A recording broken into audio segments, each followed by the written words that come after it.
first story is Forest players, in this case Danny Fox, João Carvalho, have been down at the homeless hostel run by Framework on London Road, serving dinner to homeless people. They put the pennies on, they sort of got their hands dirty. They went down there with Johnny Metcalfe, who's a Forest legend and director of football, and they went down there and, as I say, they did their bit. Now, this is part of a big campaign by Forest to help the homeless. They've teamed up with Framework, who were their official charity over the last year. I mean, Joe Lolly and Ben Osborne have been down to that same hostel earlier this year. I mean, last Christmas, Danny Fox went over to Sneinton, so they wanted help, they want to get involved, they want to raise money, they want to interact, and I think it's appreciated. Yeah, especially if they're both in pennies. I bet they were serving out the best meals for them as well. Indeed they were, yeah. And next up, there's some news on those unpopular barriers by Trent Bridge. By Trent Bridge, yeah, near Forest again, next to the City Ground. Yeah, there was a bit of a stir, wasn't there, earlier this year when those temporary barriers were put up across the bridge. They were plastic and dirty and grimy and horrible, and they didn't do much for the view. But they're now going to be replaced with £850,000 worth of permanent barriers.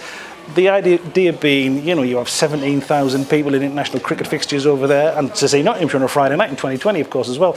You have 25, 30,000 Forest fans, so there are large numbers of people. The bridge gets very crowded. People spill onto the road. So what the county council has put this money forward, said that this will help pedestrians and enhance their safety. It'll mean that they can access the pavements, but then there's no reason for them to go on the road.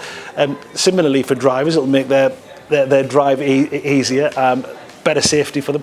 But you can't get away from the fact that one of the reasons that these barriers are here is that it makes vehicle-based terror attacks, the like of which you've seen in London, less likely. So, as I say, it's probably a sign of the times. Well, hopefully these look a little bit better than the ones there at the moment. They're more modern, yeah. I guess that's a matter of opinion. Easier on the eye, perhaps. We'll have everything crossed for that one. And just finally, there is a building at the Broadmarsh that's got a complete revamp. It's going to have a revamp, yes. I mean, the plans have come before the city council, and so at some point in the future, the relatively near future, will be decided upon.